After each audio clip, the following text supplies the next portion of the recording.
Hey Pisces, thanks for coming in for your January reading. I am doing things a little bit different this month because we are running into 2026. So I thought maybe I'll do a short year ahead reading that gives you the themes of 2026, the challenges, and the opportunities, and then a little bit of advice. So let's get into that. I've already put out your spread and cleansed your energy. They only give me 10 minutes, so I'm trying to get all this in here as quickly as I can. The theme for 2026, Pisces. The Ten of Swords in reverse and the Eight of Swords in reverse. Two cards that if you're going to get them, you want to see them bitches in reverse. So the Ten of Swords and the Eight of Swords, the theme for 2026 is stepping out of a feeling of ruination, of stagnation, a feeling, stepping away from self-imprisonment, thoughts that keep us stuck, and moving into things that are liberating and empowering. 2025 may have been full of a bunch of bullshit for you, Pisces, where you felt betrayed, you felt wounded, and you felt like a victim to circumstances beyond your control, or you felt stuck and contained or trapped in a way. That is being relieved in 2026. We're leaving that stuff behind. We're pulling up the feeling of empowerment and this energy of being able to persevere and push forward.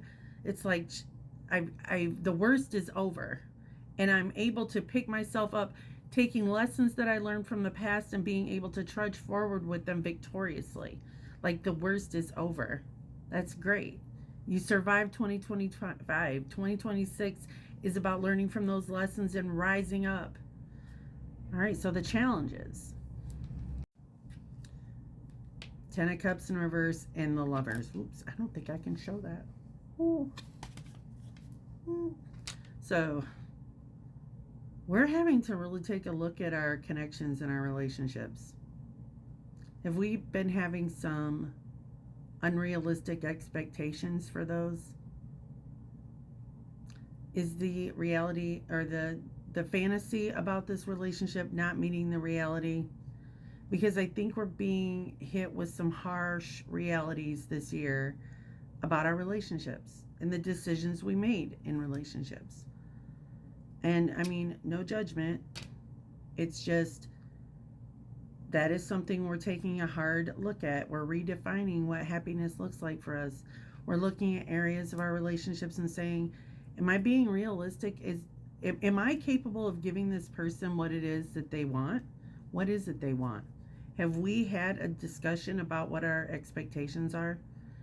Am I willing to sacrifice what it is that I need to do to meet this person's expectation for me? Is that even fair to ask of them or for them to ask of me? Is that something we're willing to do? So those are some difficult things, some challenges you might be experiencing in 2026. But the gift, the opportunity is the Two of Cups. It swooped in. The bitch swooped in. And the Four of Swords in reverse. This is taking another look at things. Knowing you're being committed to a beautiful outcome, being committed to a partnership. You have done the work with that Four of Swords in reverse. You've done the resting, the recouping, this challenging position with the Ten of Cups in reverse and the Lovers has really put you in a mindset with those challenges to take a look at this Two of Cups and the Four of Swords in reverse. Where have I been slacking? Where have I not been making a commitment to this union? Where have I not been making a commitment to myself? I mean, if you're not in a relationship, this can be like, what are your expectations for you in self-love? And where have you not been committing to yourself and making that realization and starting to commit? You're not a victim. That's the theme of 2026. Right on. So you know what? I'm going to do a card of advice. Uncovering treasure. Beneath the surface lies a great bounty. It's got a dragon. And the dragon is looking at that treasure that he has wrapped up in his scales.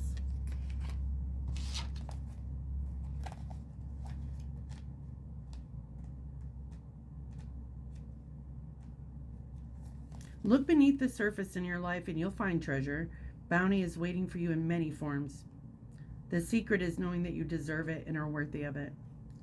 Something that you thought was ordinary will turn out to be extraordinary.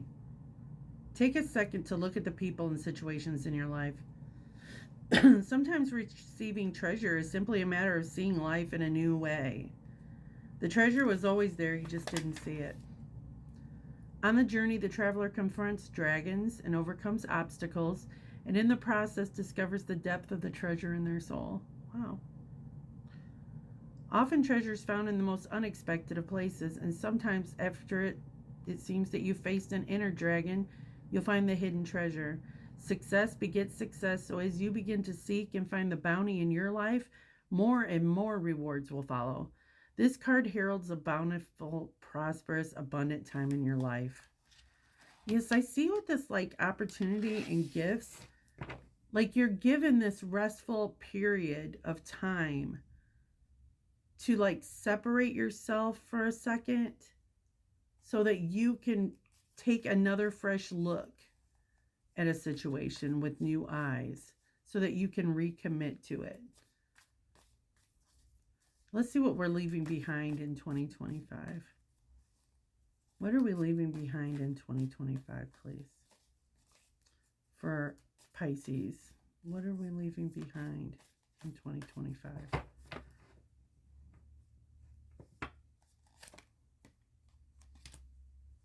Six of Cups. Any past novelties or nostalgia you might have had about a past love relationship? Any past what may have been a twin flame relationship? The Sun in reverse. When I see the Sun in reverse, it's like redefining what happiness looks like. I think we're recognizing that things that we might have looked fondly about on the past in 2025 no longer seem to have that shine or that glitter to it that it used to have. We're starting to redefine what happiness looks like for us. Because I think that a lot of us have really stuck to an old understanding of what we thought we wanted. King of Cups.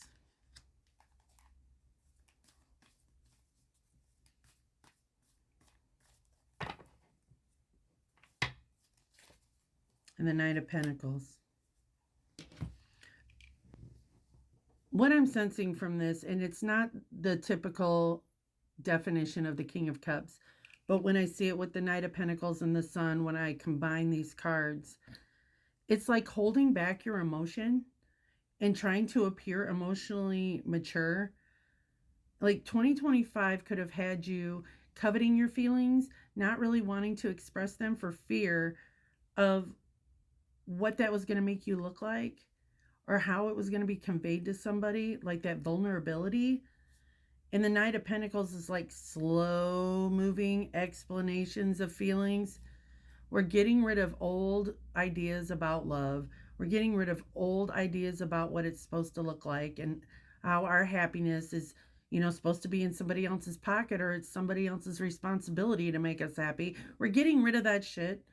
And we're being emotionally vulnerable. We're allowing ourselves to actually feel and to be seen for who it is that we truly are in our hearts.